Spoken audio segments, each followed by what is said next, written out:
नौकरानी एक घर के लिए कितनी जरूरी होती है, आइए देखते हैं।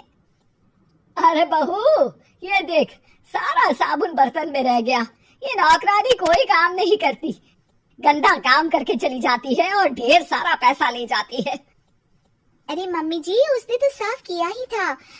मेरे ही हाथ से इस ग्लास में सर्फ गिर गया था। अरे बस कर झूठी, उसे बचाने के लिए सारी जुगत लगा ले, लेकिन मैं तो इसे निकाल कर ही रहूंगी।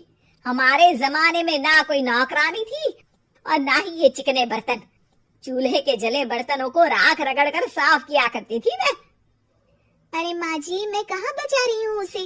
और वैसे भी आजकल नौकरानी जरूरत नहीं, स्टेटस सिंबल बन गया है। अब आप बताओ, मैं मुन्ना को नीचे घुमाने ले जाऊं तो लोगों से क्या बोलूं?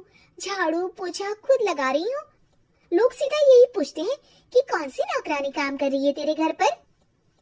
अरे बस कर, ये भी कोई बात होती है? मम्मी जी, आप नहीं समझेंगी।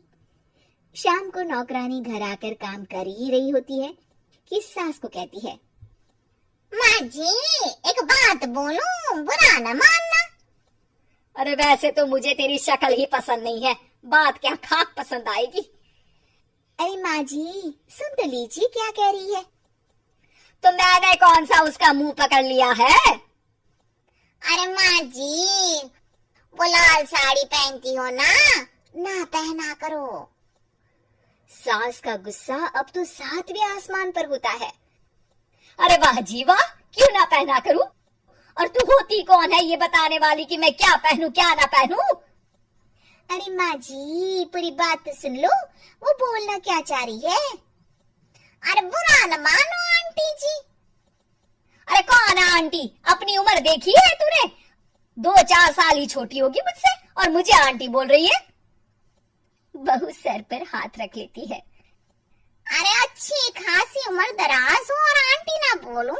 मैं तुम्हारी बहू से भी 4 साल छोटी हूँ। क्यों दीदी? बोलती भी क्या, एक तरफ सास यानी पति की माँ, तो दूसरी तरफ नौकरानी जिसके बिना घर का काम नहीं चल सकता। वो दरअसल माँ जी की शादी भी बहुत जल्दी हो गई थी ना। अच्छा ये झगड़ा छोड़ो, ये बताओ तुम माँ जी को लाल साड़ी पहनने से क्यों मना कर रही हो? वो ना, इनकी उम्र की सारी औरतें सोसाइटी में इनके लिए बात करती हैं कि तुम्हारी सास बुढ़ी घोड़ी लाल लगाम है। बहू को ये सुनकर गुस्सा आ जाता है। अरे वाह वाह, कौन बोलता है जी? खुद क्या है यहाँ की औरतें, बाल सफेद लेकिन टाइट जींस और कोई कुछ भी पहने।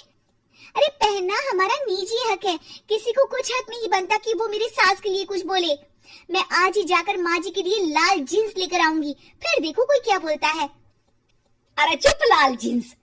अरे सुन नौकरानी के बच्ची, जाकर बोल दे उन लोगों से कि उन लोगों की तरह मैं उड़ती नहीं फिरती हूँ घर बार छोड़कर। अपने बच्चों और नाती पोतों में मन लगाती हूँ, ना कि सारा दिन ताश के पत्तों में आग गड़ाकर 3 पत्ती खेलूं। नौकरानी वहां से चली जाती है।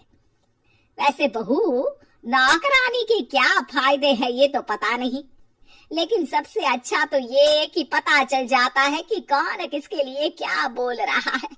सोसाइटी में तेरा नौकरानी रखने का इरादा बिल्कुल ठीक था। अगले दिन उन लोगों के घर की बेल बजती है।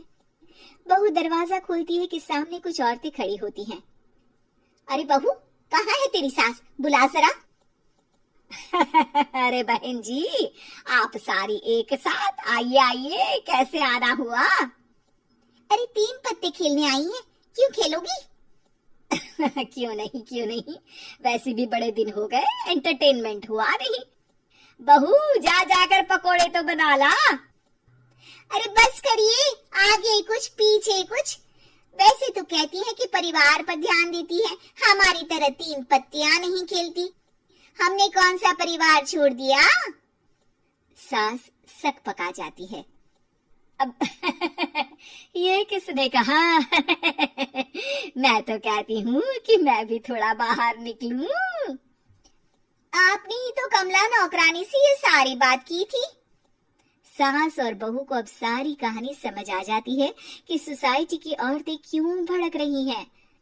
माफ करिए आंटी, मैं छोटी हूँ लेकिन फिर भी पहले तो आप लोगों ने माँ की लाल साड़ी का मजाक उड़ाया था ना। हाँ हाँ उड़ाया था, लेकिन उससे पहले तो तुम लोगों ने हमारी जीन्स के बारे में बात की थी। अरे क्यों ना पहने हम जीन्स, तुम्हारे पैसों की थोड़ी ना है। सास और बहू सर पकड़कर बैठ जाती है। देखा बहू, ये खेल कर गई तेरी नौकरानी, यहाँ की बात वहां तो वहां की बात यहाँ। दोनों किसी तरह औरतों को समझा बुझाकर घर भेजती है और कसम खाती है कि नौकरानी को नौकरानी ही रहने देंगी।